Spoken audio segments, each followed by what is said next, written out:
Hello all, welcome to Juris North, our first monthly discussion this term. And thank you here, Rick Raddatz from Political Harmony Movement. Rick is the executive director of this movement. He's recently published his latest book, and today he's going to introduce to all of us the final form of political philosophy. Rick, I don't know if you want to say anything about yourself before you start the presentation. Sure. Yes, I spent the last 14 years searching for ways to unite and align the political spectrum, right, left, and center. And this effort took me all over my country, all over the world. Went to many academic conferences, spoke at a few, consulted with hundreds of PhDs, hired more than a dozen PhDs. So this was actually a pretty big project. It was more than just me. And but what I'll present today is the result of this 14 years of basic level research. And we'll see. I'm going to argue that we have now the final form of political philosophy. That's a huge claim. I understand that. But I'll make my case, and then you guys can be the judge. Perfect. Thank you all. We'll be recording this session. The idea for the ones that are new to Juris North, this is an open discussion. We follow Rawlsian methodology for the ones that are into political theory or legal philosophy, which means we don't have professors, we don't have students here. We are all people interested in learning from each other. The only expert we have today is here, Rick. So thanks again, Rick, for this presentation. And the idea we'll have his presentation will be recorded for any other who wants to, to see the presentation later. The discussion will not be recorded. The discussion is the private part of our, presentation. So thank you, Rick, and now it's your floor. Okay, great. Thank you very much. I appreciate being here. So the topic today is the final form of political philosophy. And I use the phrase political philosophy, not political theory, because a theory is just a guess. A theory is an opinion. It might be an informed opinion, but it is still just an opinion. And the whole point of this effort is to not make a guess, not make a theory. We want to use logical necessity. That's the methodology, okay? Here's how I approach this topic. I explore the logically necessary properties of society, piling constraint upon constraint, until I can argue the problem is fully constrained. Okay, so that's the goal here. The goal here is to achieve a logically complete understanding of how to maximize the good in society. Okay, now when we talk about the good, we're talking about ethics. You might think that we have to start with a moral claim. And I'm going to say, let's not start there. Let's do something we know we can do first. Let's start, well, with the logically necessary properties, okay? So we're going to start with what is, and we're going to explore what is so completely, using logical necessity as our guide, that then we'll be able to engage the question of what ought, okay? So this is the work we have to do before we can discuss ethics or politics. So now, just to be clear, when I talk about a logically necessary property of society, we're talking about social ontology. And okay, there's two different categories in my mind: grounded and ungrounded. An ungrounded, logically necessary truth about society might be something like all bachelors are unmarried men. That's a logically necessary connection between those two concepts, but it's not grounded in anything. A society doesn't necessarily have bachelors. We could imagine a society where at conception, they're married automatically to the next conceived being or the previous conceived being, and there are no bachelors. The logically necessary connection between bachelors and unmarried men might be an a priori truth, but who cares? It's ungrounded. That's not a logically necessary property of society. I'm going to explore only that which we can argue is logically necessarily a property of society. So let's do that. And it's not that long of a list, but the way each of these properties connect, they end up interweaving and constraining our exploration here until we can say we're fully constrained. Okay, now I'm going to begin with the idea that humans take action, because if we're talking about a society, we're talking about a society, in this case, of humans, that implies the existence of humans. That's not an assumption, that's a given. So if humans exist in groups alongside of other humans and in the context of time, those are all things that's the context within which we're exploring. And so that implies at least one human.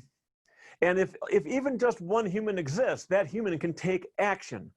So humans take action. We know this is a necessary potential of human societies. Now, this is an important foundation in two senses. First of all, it is logically necessary. If you want to argue against the claim that humans take action, that itself is an action. You're proving my point. So that's why some economists and philosophers call this the action axiom. That goes all the way back to Aristotle, although he used it a little differently. But so the two reasons why this is an important foundation is because it's an axiom. And second, human action is the source of all the harm that we do, and it's the source of all the good we do. And even without a definition of harm or good, I think we can agree we want to minimize the harm and maximize the good. Okay, I'm getting ahead of myself, but in a very general sense, we know that at least. Now, let's start with the harm. Okay, we know that there is a logically necessary potential for harm in that human action can be judged as helpful or harmful, good or bad. Now, whether or not any one particular action in one particular context or moment in time, whether or not one particular action is helpful or harmful, good or bad, that's up for debate, okay? That I can't enter into yet. But we know that in a general sense, there's the potential for harm, there's no doubt. Now, what do we do with harm? Well, again, we want to minimize harm, okay? We know that. And we know that in part because what are the other possibilities? Maximizing harm? That would be evil if you do it intentionally. Increasing harm? No. Maybe in a larger context, if you're increasing harm over here to minimize a greater harm, maybe there's justification for that. But overall, we want to minimize harm. And if other alternatives are letting harm run amok. Maybe we do nothing. Maybe we just let harm run amok. Well, that's anarchy. That's terrifying. That's not maximizing the good. And we could try to eliminate harm, but I don't think that's possible. What we can do is we can minimize harm. We can do that because there's a built-in softness to this goal. This is not about achieving perfection. This is about doing the best we can do, minimizing harm. Now, we may never agree on exactly how to do this, but we can agree that the degree to which we get this right, the degree to which we do minimize harm, that is the degree to which we obtain freedom from harm. So this goes back to the Mill definition of freedom. We are defining freedom in terms of harm. You can think of it two ways. Freedom is freedom from harm, or freedom is the freedom to act any way you want as long as you don't cause harm. Either way, we are defining freedom in terms of harm, so there's a logically necessary connection here, and it's all connected back to our mere existence as humans. Now, if we're not going to harm people, presumably that includes not harming future people, okay?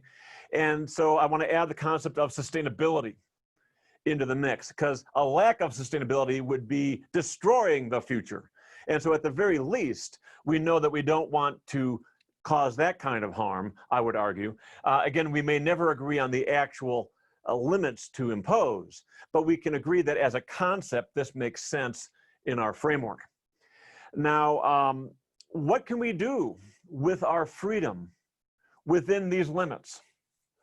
Well, if a person wants something, but they cannot steal that thing because that would be harm, then what's left is negotiation. They can negotiate for that thing. Now, this negotiation essentially is an economic negotiation. It implies the concept of rights because of the concept of harm. In this context of freedom, you can't just take things from me. My rights are protected. And I can't take things from you, but we can negotiate. We can trade. And that trade is an attempt at Pareto improvement, okay? Improvement without harm. Not that we'll ever do it perfectly, but we are incentivized in this context to improve the world, at least for ourselves, without harming the world. Now, if everyone is incentivized to improve the world without harming the world, then we have the potential, not the guarantee, but the potential to constantly improve the world. Okay, and where does constant improvement lead? It leads over time toward the maximum good. I say toward because we can never get to the maximum good, arguably, but we can keep making progress, so we know we can pursue the maximum good. And so what we have here, these are all logically necessary concepts that connect all the way back to our mere existence. We have the potential to pursue the maximum good, we know that, and here's a way to do it. It only has one moving part: minimizing harm. If we minimize harm, we set up negotiations that over time have the potential to maximize the good. And indeed, we see that happening in the private economy. Okay, this is basically the fundamental logic of economics. It goes back to Adam Smith, goes back before Adam Smith. Ludwig von Mises in the 1940s did the most a priori work on this logic. But the point is, this logic is not new. Okay, nothing new here. It might be a new way of presenting it, but the logic itself is not new. We're minimizing harm to maximize the good. But when it's presented in this way, we can take it another step further very naturally. I can now argue that this is the only way to maximize the good. And it's all about this idea of minimizing harm. You see, if a society fails to minimize harm, if it does less than this, well, then that society is letting harm run amok. And that's terrifying, that's anarchy, that's not maximizing the good. On the other hand, if a society tries to do more than this, that would mean the society or someone in the society is trying to be the benevolent dictator. That person or group is trying to force their idea of good onto otherwise free people, and in the goal of good. But what are they doing? Unavoidably, when a person or group tries to force their idea of good onto otherwise free people, they are destroying in proportion that freedom. They are destroying the free negotiation. But that's the mechanism by which we maximize the good. And so we are destroying our potential to maximize the good by trying to be the benevolent dictator. Now that sets up an argument that minimizing harm is indeed, in general terms, the only way to maximize the good. If we do less, we don't maximize the good. If we do more, we don't maximize the good. Now that argument also is not new. That argument has been around since at least Ludwig von Mises in his book, Human Action. But this argument typically is only applied to the private economy. Here is where I'm innovating. I propose that this logic necessarily applies to all human action, not just private action. Because in addition to private action in a society, there's also public action. Okay, you can think of private action as people going about their daily lives. You can think of public action as when a society comes together and does something, like the public funding of social programs. That's not private action, that's public action. There's also political action to worry about. like running for office. And then there's foreign action. A society has to worry about that too.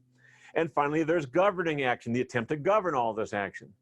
Now, there's an argument that these are all logically necessary potentials. If there's only one person in the world, they can act privately, but they cannot act publicly. There's no group.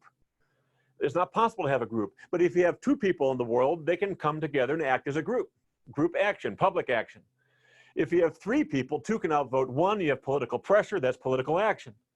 If there's somebody outside of the group, that's the potential for foreign action. And if we are concerned with the future, that's about governing. Even something as simple as putting up a stop sign only affects future people who see that stop sign. So I argue that governing action in this model, at least, is inherently future regarding. I also call it future proxy action, action on behalf of future people. And that separates public action from governing action in this model. In this model, public action is action a society takes on behalf of members living in the moment. Governing action is action a society takes on behalf of future people. You might think that that's an arbitrary distinction, but it turns out to be really important. It's really important because the political right, especially the libertarian right, often says the only purpose of government is to minimize harm.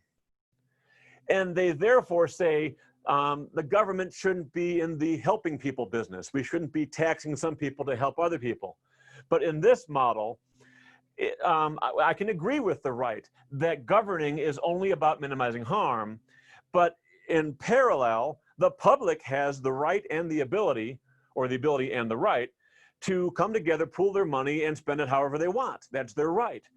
And so in this model, we can still have the pursuit of social justice through public action, even though governing is still now restricted to minimizing harm. So now we're starting to see a little bit of unity here. Now, I'm going to argue that this is a logically complete, a high-level understanding of society, because we have all human action, and the deeper argument for that is in my paper. But we have all human action, and here we are applying this logic to all human action. We're maximizing the good of now all human action, not just the private economy. Now, to see that more clearly, we need to dive into the details, because what does it mean to apply these concepts to all 5 types of action? Well, it looks like a table, okay? So now we're starting to see a little bit more structure to this model. So here we have the row headings, 5 types of human action that necessarily have potential in society. And here we have the logic of economics, okay? And the logic of economics, again, represents, let's see, oops, okay. The logic of economics represents all human potential from harm to good. And the only way, arguably, to maximize the good, which is to minimize harm. We minimize harm, setting up a free negotiation that then maximizes the good, okay? So when we put this together and fill in the table, we get this. I call this the pentanomic model of society because this is the 5 economy model of society. And I argue that this is not just a theory. This is not my opinion. It's not a guess. This represents the logically necessary potential of human action, and as does this. And if we have no choice about the row headings and we have no choice about the column headings, we have no choice about any of it. Now, maybe I've chosen the wrong words here. We might argue about the words I've chosen, but those are just labels. The a priori logically necessary potential necessarily exists, and now I've given these potentials names. And the constraints here, there are 2 types of constraints in this model. Constraints in terms of how these concepts connect to each other. Okay, there's relationships here in their definitions. And so these are logically necessary definitions, or at least they are a coherent set of logically necessary definitions. And then the monster constraint is this idea that the only way to maximize the good is to minimize harm, and setting up this negotiation that then maximizes the good over time. So have we achieved logical completeness? Well, I argue again that this represents all human action from any one point of view, the point of view of our country, for example. The columns again represent the full potential of that action from bad to good and the only way to maximize the good. And we can apply this model to all points of view. We can apply this model to the point of view of all individuals. We can apply this model to the point of view of all societies, of all types, and all groups of all sizes.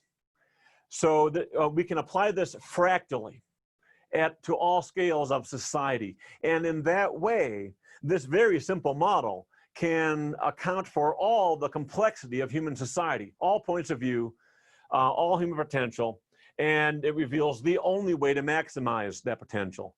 Now, if you want to put it in Kantian terms, the maxim that is universalizable is the idea that we should be minimizing harm, okay? So that's a nuance on Kant. So that basically concludes my presentation. Well, I want to go one level deeper into these maximum goods here, okay?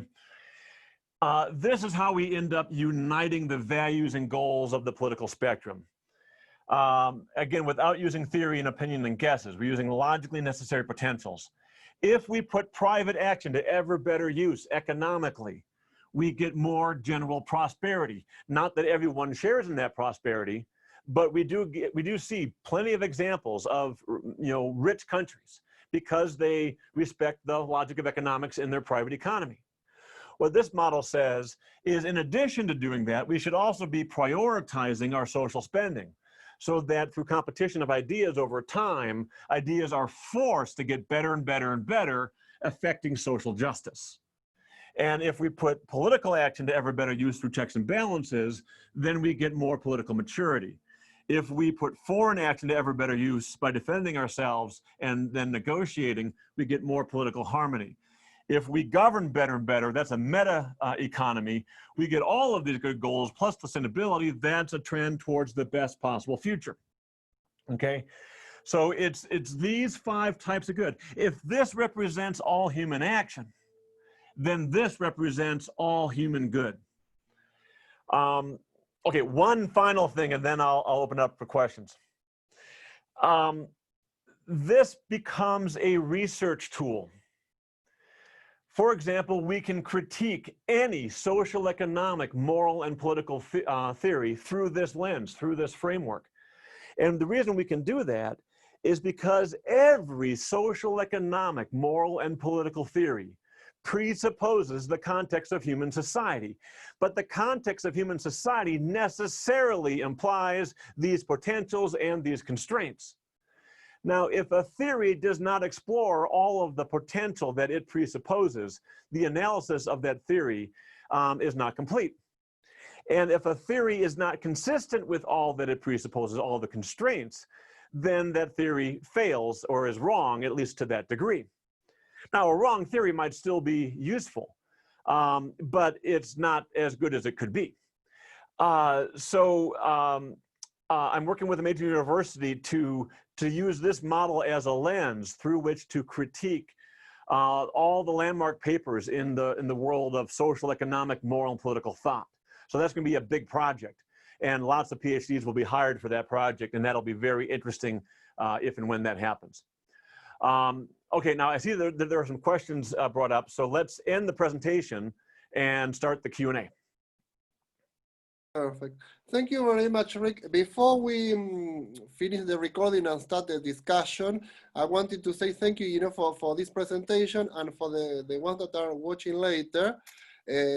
Just to explain that Rick has academic background. However, the idea behind Juris North is exactly this, not only to bring academics, but to open the game. And I was telling this to Rick before we started the recording and before starting this session. That's the whole ambition of this Juris North movement or group. People working for people and with people. So thank you once again, Rick, because you're there to bring your ideas to the academic environment, and it will be challenging. That's why we are going to have the discussion. But thank you for giving us the opportunity as well, because if not, we tend to have small circles of discussions, academics with academics thinking for academics, trying to solve the world, and we don't seem to embrace others' views. And that's why I found your presentation in particular interesting, because you give us the chance to offer a different view. So I'm going to stop the recording now, but thank you. I wanted to put this as part of the recording. Thank you, Rick. Thank you. I appreciate the opportunity.